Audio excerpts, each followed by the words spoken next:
So yes, as Felix said, I'm Moritz. I'm Chief Architect at Edgeless Systems. We're a small startup from Bochum, Germany, and our focus is on open source confidential computing software. And part of our portfolio is Ego, and this webinar is particularly focused on Ego, how to build confidential software with Ego. It's going to be a bit more practical and less theory focused. So if you're less familiar with the project and less familiar with Go or confidential computing, I can recommend watching the videos on our YouTube channel, where there we have a video that basically introduces the whole concept from startup. And then this webinar is going to be more on really hands-on building software with Ego and lift and shifting Go applications into the confidential computing space. So Ego. So what is Ego, right? Ego is our open source tool for writing Go applications for confidential computing applications. So essentially what we have is a modified Go compiler that compiles your Go code so that it's able to run inside secure SGX enclaves. And then we have a bunch of tooling around it to make your life super easy and making it and taking away all those nasty little bits and pieces you regularly have to do to get up and running with a confidential app in an SGX. You can find Ego on our website. Let me pull that up. It's on ego.dev. There we have a documentation part. We also reference the GitHub repo. As I said, you'll find the source code open source there. And the documentation has everything from installing Ego to working with it, and then we will make use of that quite often today. So let me go back to the slides. The easiest way to use Ego and to get started with your Go application is to just use the Ubuntu Snap Store. You can just do snap install ego.dev, and that's essentially all you need. You might need to install one or two more libraries. You can find that in the install section in our documentation. But from there, Ego tries to replicate the typical Go workflow. So you build your application, and with confidential applications, what you have to do additionally is you need to sign. So it's essentially a code signing, and then you can go ahead and run it. And yeah, we will see that in detail in just a few more seconds. So this is Ego, Go compiler, and some SGX specific tooling. And of course, this includes some libraries that makes your life even more easy when you work inside enclaves and want to use some enclave specific functions. And that's going to be the primary focus of this webinar. So if you're looking for writing real enclave code, this is the place to be, I guess. Yeah, and Ego of course works with your favorite tools. We use a lot of VS Code here, and this is what you're going to see after the slide. I'm going to work with VS Code mostly, and you'll also find it if you're familiar with the Azure Confidential Computing offering. Yeah, we find that Microsoft's folks like to use Ego as well. You can find a link there in their confidential computing development section. So this is all the theory part I wanted to do today. We want to make it really brief and really get hands-on here. And to start things off, let's introduce a use case, a demo application that we're going to focus on today. And the idea is here, we want to have a key value store that is super simple. You pass in a key and a value, And when you do that, the application stores it, and when you pass in the same key again, the application returns the value back to you. And this should be as simple as possible. So we're thinking about an HTTP protocol. You have one endpoint, and you can either set or get a value. So let's switch to the VS Code page. So this is the main window you're going to see today. The VS Code page here. I hope it's big enough to read. If not, please write in the chat. And yeah, so I have a code window up here, and I have two terminals, one for the server side and one for the client side down there. And I can also maybe increase one more. Maybe this is even better. So as I said, simple key value store. It's a typical Go application. It has a main function, and it has a one HTTP endpoint / secret that gets a command, a key, and a value. And depending if the command is set or get, it will store this key value pair, or it returns the key value pair to you if it exists. So super simple Go code. It might not be the most complex one, or the most interesting one, but I guess the most important part is you get the idea, and then it's just served over plain HTTP. There's one more thing I admitted so far is the load state and the store state. So to have some kind of persistence, we store our key value map onto the disk, and this is done in two separate functions: must save state, must load state. The must part just refers to that this can never fail, and if it fails, the whole program panics. So we just store that. We just basically pack them into binary format and then store them into file. And this is typical Go code. So you can go ahead and build this code by using go build in the server. And then this creates a Go binary. You could directly execute the binary, or you could say go run server.go.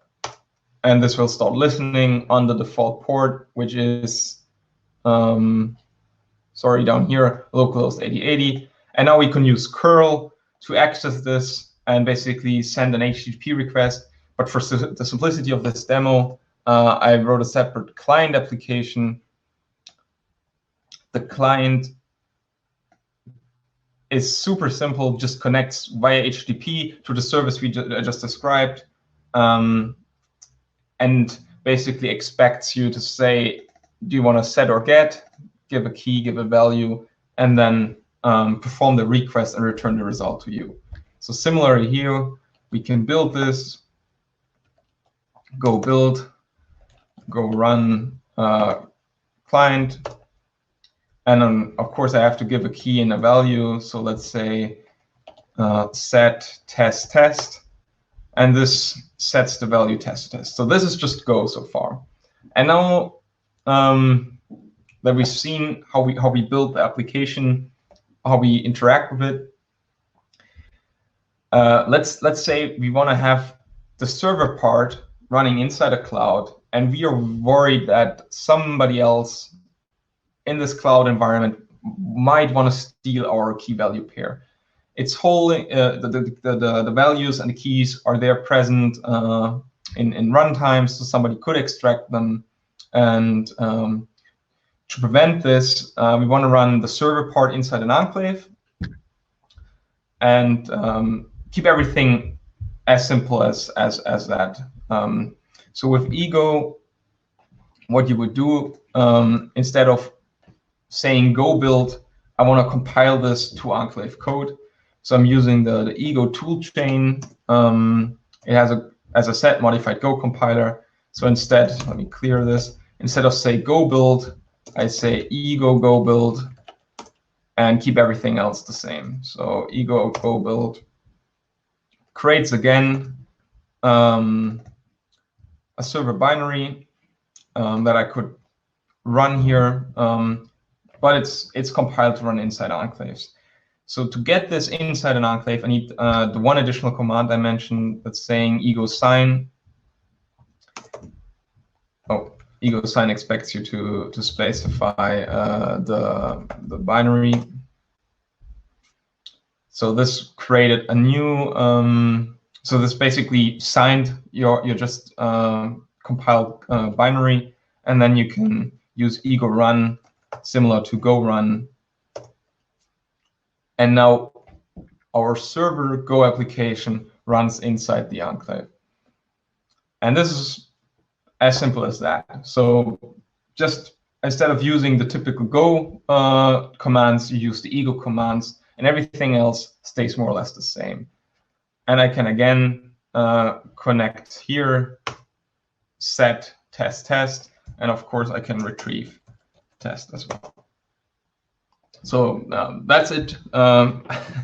You could say we're done. No, but this means the server is running inside the enclave. It's running the Go code inside the enclave, and everything else is as expected. So as I said, this is basically the part of Ego that's the modified Go compiler and the typical Go workflow toolchain we've created. But to make things more interesting, let's say we want to do some more confidential computing specific tasks, things that don't exist in the regular world, and that Ego provides you with our APIs, our libraries I mentioned. And the first thing is, think about now we have this key value store server running inside an enclave. How can we make sure from the client side that this is actually the case? And I'm not running my unmodified binary I created initially there. It's actually the enclave binary. And yeah, so let's say I want to make sure there's no malicious guy sitting there in the cloud intimidating my service and stealing my secrets. So what you would typically do in a confidential computing world, you would create a proof of identity. So you have some notion of identity, and SGX and other confidential computing technology allows you to get proof for that. So you create the proof and you send it over to the client. And this procedure is called remote attestation, meaning you have you create this proof, typically called a quote, and then you get it signed by the hardware, and then on the client side, when you retrieve this proof of identity, you can verify it again using the confidential computing technology. And after verification, you establish a secure channel based on this proof of identity, and then send over your secrets. So the question is, how do we get this proof of identity in Go? And therefore we have the client. Therefore we have the libraries I mentioned. So if you go to our website, to the docs, so ego.dev/docs, you have the reference section, and there you find a link to the Go libraries.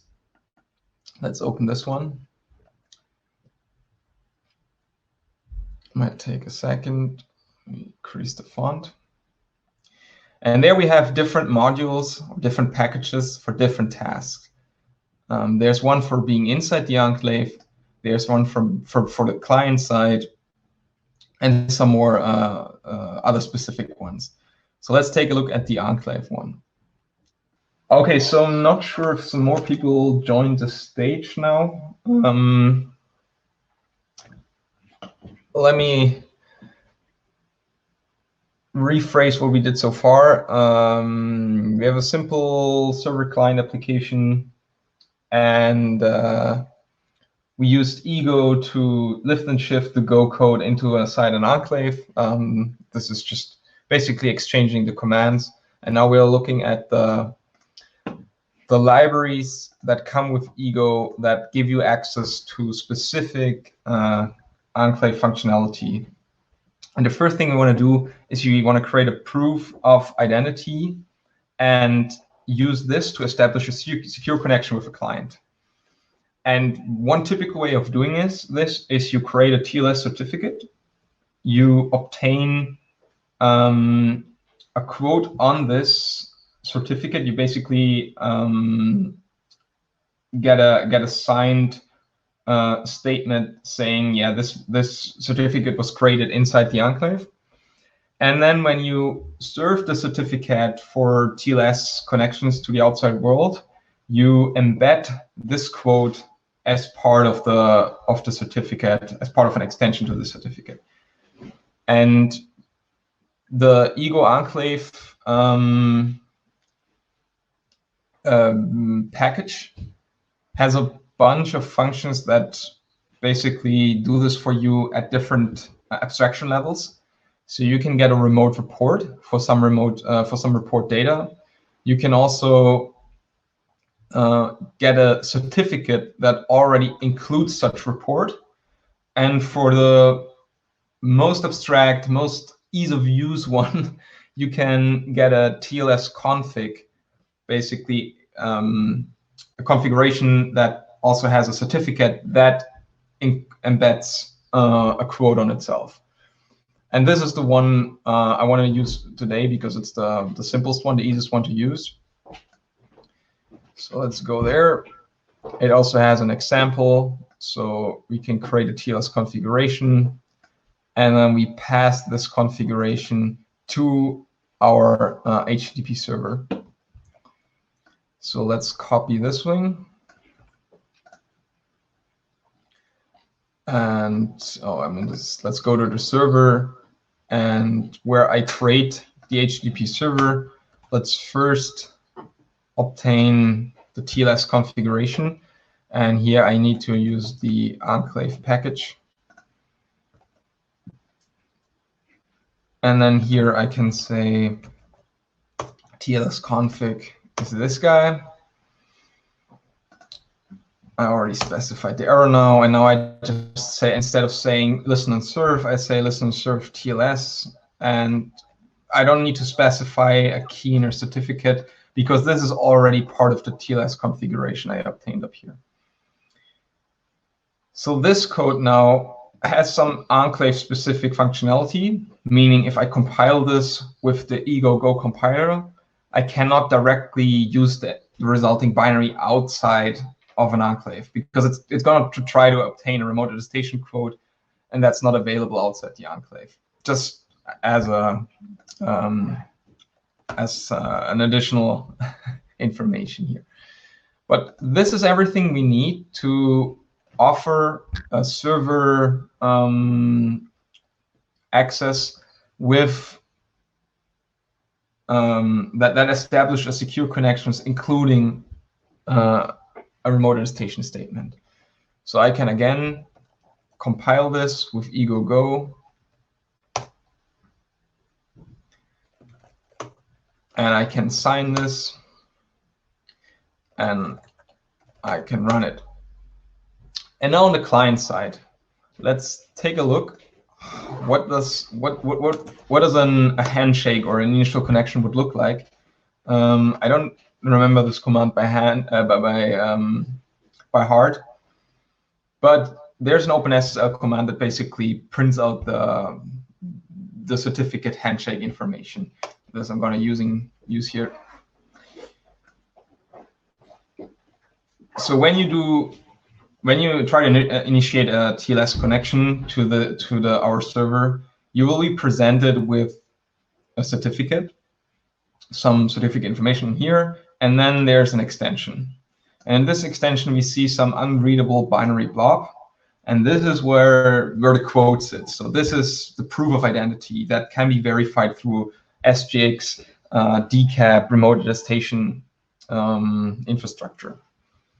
If you don't know what that means, I'm not going to explain everything in detail here. Again, I would refer you to our website, has some more details on there, or you watch our go to our YouTube channel and watch the talks from the OC3 conference that have some more detailed explanation on what's happening here. But let's just assume this is a proof of identity, and then there's a certificate chain. And this proof of identity more or less says, yeah, this certificate chain belongs to a benign enclave of this and that parameters created by this and that institution. So now we could do everything by hand, open a TLS connection, parse out the certificate, the quote, verify it, and then parse out the certificate chain. But of course, Ego has a library for that, so you don't need to do this by hand. So if you go back to the package description for Ego, I mentioned that there are different packages, and one is the eClient. And of course, the eClient has the corresponding client-side function, which is a create attestation client TLS config.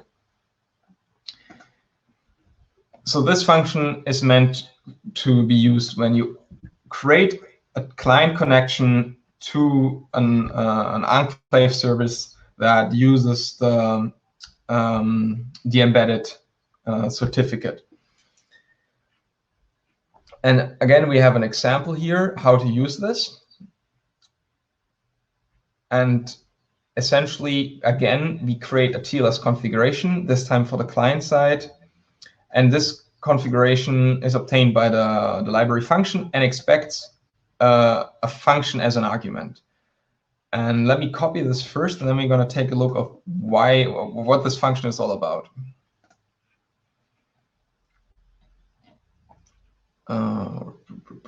Here. So where we create the HTTP client for the connection. Let me insert this first.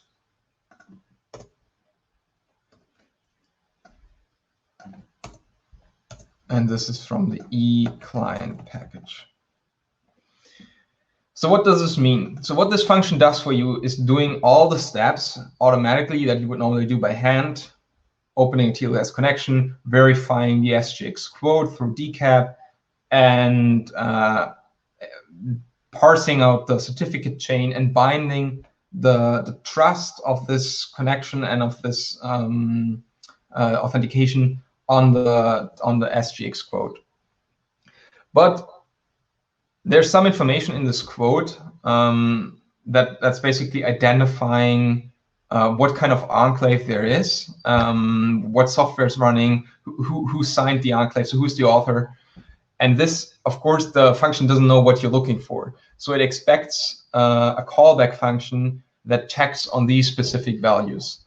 So the verify report function gives you the report data, and you can now implement the checks you want to do on this enclave. So you can say this enclave needs to be security version lower than 2, or this is the opposite logic. So it needs to be at least 2 or higher. And again, you're looking for some specific product ID, and this enclave needs to be signed by this authority. So the question is, okay, we can check on these values, but where are those values defined when I built my server with Ego?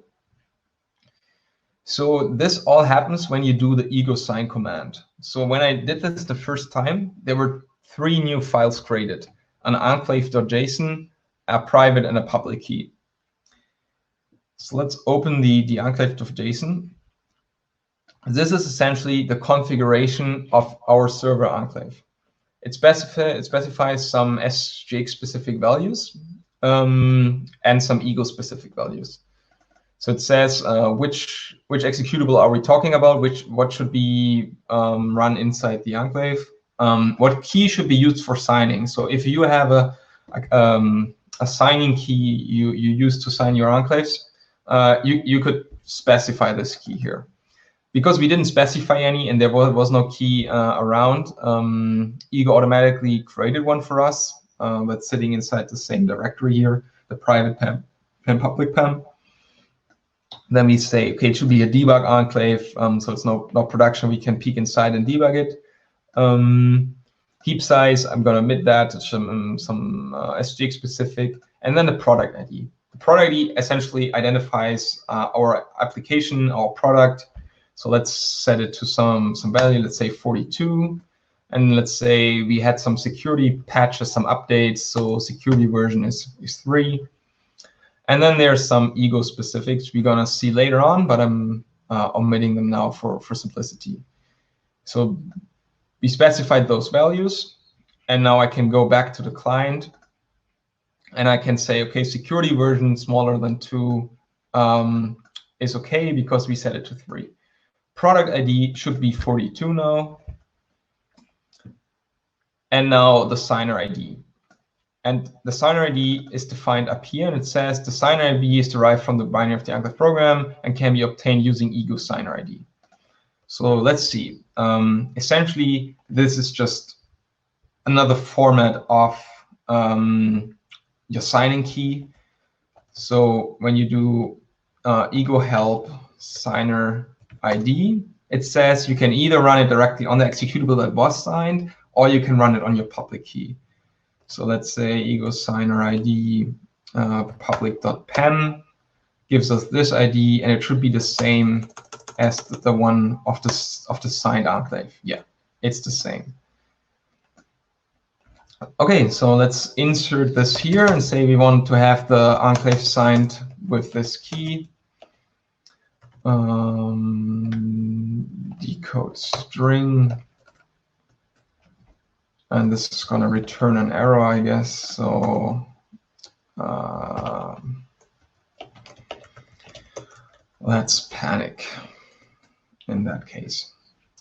Okay, so we have the signer ID, we have the security version, and we have the product ID. So for the sake of this demo, let's say I'm looking for a security version bigger than 5. So our security version is 3, so we want to see that the client does not accept our signed enclave. So let's build the server application first. Ego go build, ego sign, and run it. And on the client side, I can still use go build because I'm not using any enclave specific code. I can use the regular Go compiler, or I'm not running the client inside an enclave. That's what I mean. So you can use your regular Go compiler, and you can run client set test. Oh, one thing I forgot, I need to make an HTTPS connection. Invalid security version. So this was expected, right? We set it to 5. Our security version is 3, so the client does not accept this enclave. So let's go back to 2. And we need to build this again and run it. And there's the value set. And let's get it back. Okay, so what we've done is we instead of using HTTP connections, we use TLS encrypted connections. And in order to establish authentication, verify that the server is running inside the enclave we expected, signed from the authority we expected it to be signed from, we use the ego library or the ego API for creating a TLS configuration that embeds an SGX remote attestation report inside the certificate and bind the identity of this enclave to a TLS certificate, and then basically doing authentication during the TLS authentication. Okay, I hope this makes sense. So let's go back to the example. So what we've done, is essentially the thing I described with this graphic. So the last thing I wanted to show with this demo is we basically transferred our application inside a secure enclave. So everything is protected at runtime. We verify the identity before we send over any secrets. So we have a secure authenticated channel there. But the last thing we haven't touched is the persistence. So I showed you initially, let me go back to the VS Code, that whenever the server gets a new value, that's not what I wanted.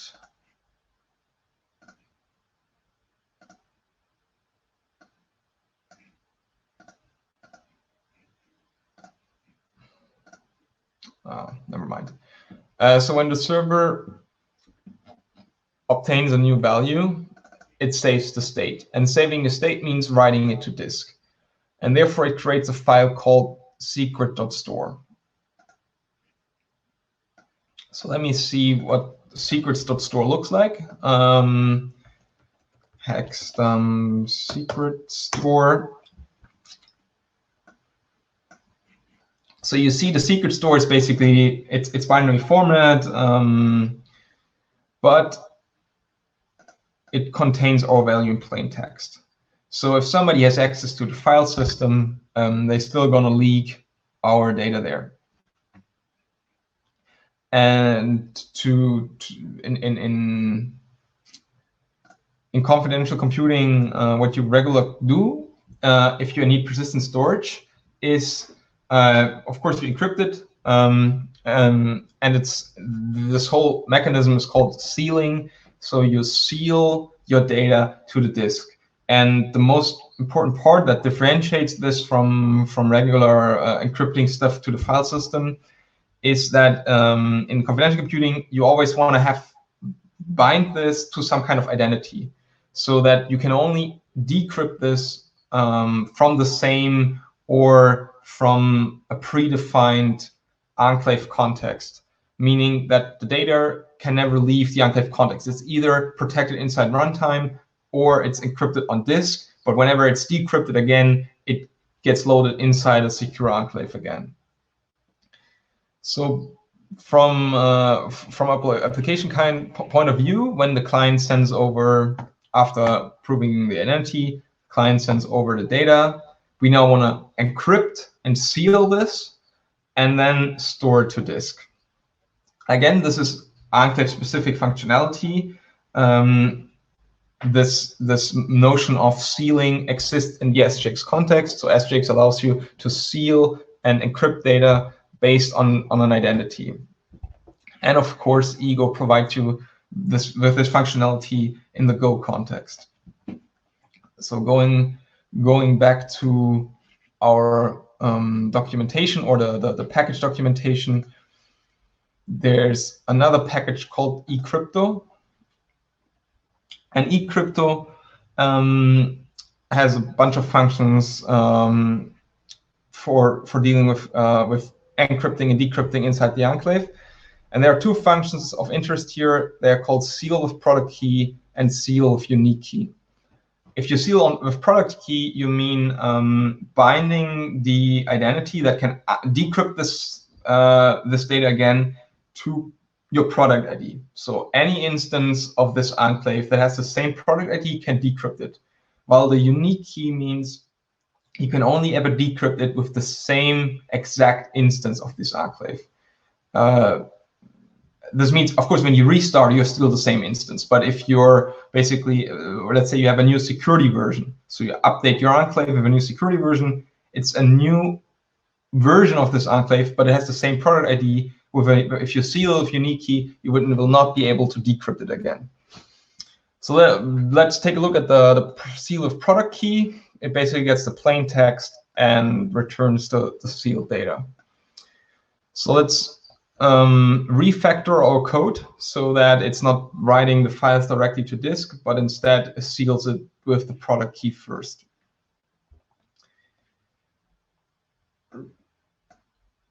So I go to our server, and inside here, it's encoding our map to binary format, and then writing it to the secret.store file.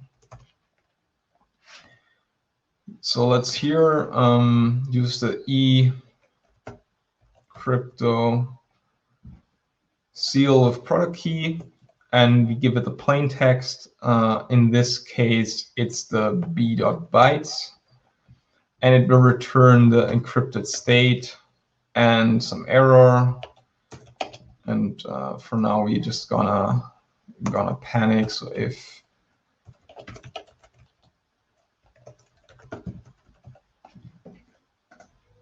and now we can use the encrypted state and write this to disk.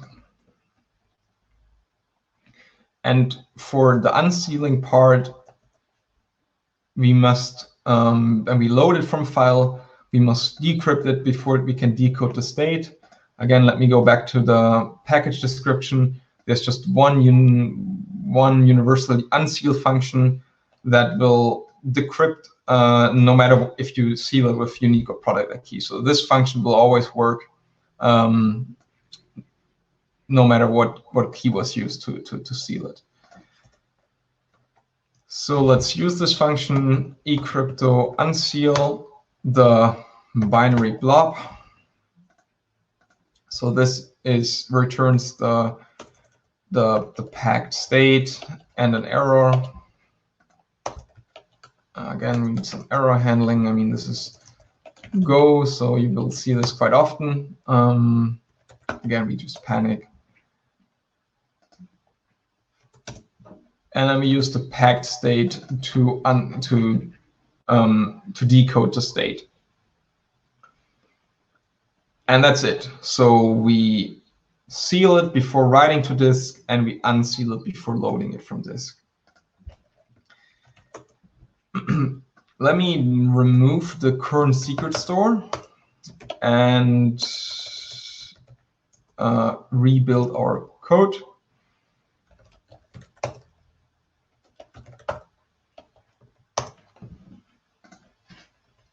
We should see there is test should not exist anymore. So if you do get, it says no such key.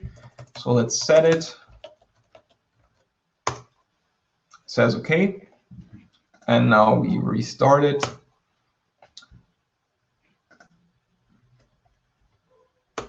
And it says no such key. And if you take a look at the files here, let me reload. I can also do an ls. There is no secret store created. So it's not that easy. No, it actually is. But there's something we forgot. When Ego creates your enclave, it basically makes your whole file system memory only. So everything is just kept in memory.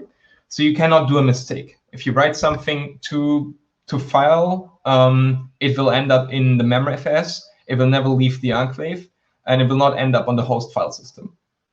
But in the case of you want to do this explicitly, in this case, you want to have persistent storage. Of course, Ego has a mechanism for you to mount host file system inside your enclave. And the way to do is you use the enclave configuration file, and it has a section called mounts. And let me go in our documentation. On the reference, we have the configuration file. And it has an example for mounts. So here it says mount home user /data in your enclave and make this read-writable. So something like this is what we want. So we copy this, go under mounts, create a list, and get our current working directory. Let me move this up here.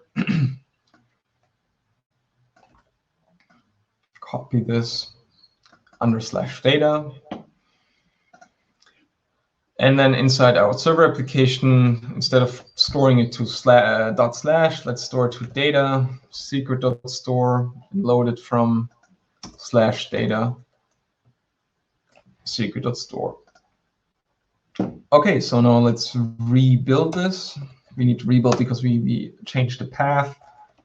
Ego sign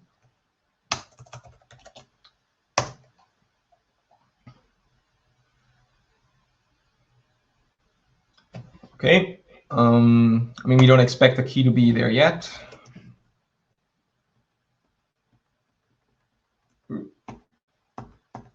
So let's set test. And you will see already there is a secret store created on the host file system. So let's see if we can get it. That's OK. Let's restart our server. So it's reloading the enclave. And we should still get the secret back. So this works. So we have persistent storage. Let's make sure there's actually nothing leaked on the host file system. So let's use hexdump again. And now we see this is some binary garbage. So this is encrypted, sealed to our product ID. And let's verify this once more in our enclave.json. Let's say we bump our security version to 4. And re-sign our application.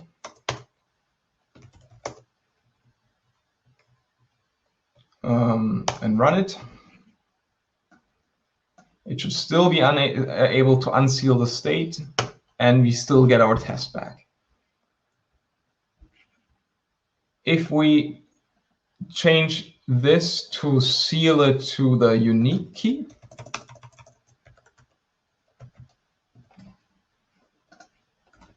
I mean, remove the secret.store. Oops. Ego go build, ego sign.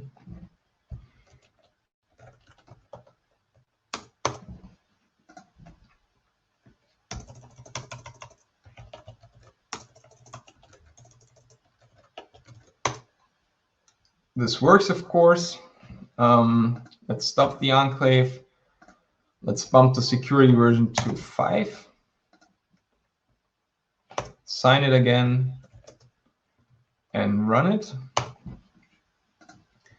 And it should not be able to decrypt. Oh, it doesn't even start, because initially when it starts, it loads the state and it says message authentication failed. So this is the difference between sealing to product ID. Same product ID can always decrypt your state. Sealing it to a specific unique key, you will not be able to do this. Okay, so let's review what we've done. We created a server application. We started by having a simple HTTP server running outside a simple Go application, moved this inside the enclave using ego go instead of go for building. We have the sign command, and then we have the run command. And then we established authenticated TLS connections using SGX remote authentication by using our API function for obtaining TLS certificate and a quote on the certificate. And we have this. We've seen this on the server side and on the client side as well, where we use the verify report function that specifies how our enclave should be identified. And then the last thing we did was sealing it to disk by using the eCrypto package. We sealed it with product ID key, and with unique key. Saw the difference, and now we have a fully fledged key value store running inside SGX enclaves, having persistence using SGX sealing, and very simple configuration through the enclave.json, where we specify mount points. So you could mount anything from the host file system inside here. We haven't used the env, so if you would want to make use of environment variables, you could do this here. And then, of course, SGX specific values as product ID and security version in there as well.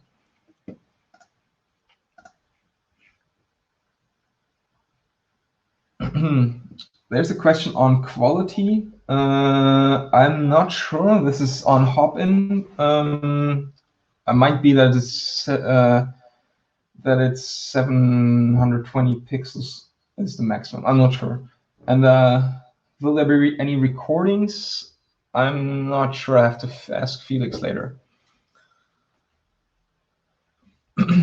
So I want to give you a brief outlook on another tool we have, because most Go applications, for example, our key value store we just written, just gets it to its full potential if you use it in a scalable way, potentially inside your cluster, inside a Microsoft architecture, microservice architecture, and there are some tasks that we did today. For example, authenticating a server client, obtaining a secure connection between two services, that we did right now in our manually in our code. That you might want to automate it even more, and then that's where Mavarun comes into play. So Mavarun basically extends the ideas I just gave you from your single enclave context to your whole cluster. So Mavarun takes care of sealing a whole microservice architecture, takes care of establishing secure connections between all your microservices. And then additionally, from the outside, give you the same things we had on the client side. So integrity, verifiability of your enclave application, but instead of just a single enclave, over your whole deployment, your whole cluster. And I'm not going into details here, but essentially, if you're using a microservice architecture, if you're running something with Kubernetes, maybe you already have a service mesh like Istio or Linkerd deployed, and now you want to have this functionality that these service meshes give you for your general purpose tasks, but have them for the CC specific tasks, the tasks we talked about today, like remote attestation, sealing, and so forth. Then this is where Mavarun extends the service meshes and extends Ego in the sense of taking care of these these things. So yeah, you can find more about Mavarun again on our website. We have a similar site like ego.dev. We have mavarun.sh, similar structure where you find all the details. And there's also on our YouTube page a talk that incorporates both Ego and Mavarun.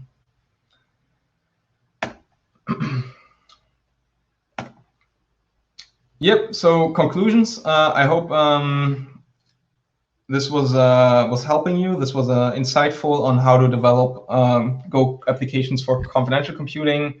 I hope you got the idea that with Ego, it's super simple. It's typical Go workflow. All the enclave-specific tasks can be done through the API, or the APIs in plural, if you want. Yeah, and it's just a lot of fun writing Go services with Ego.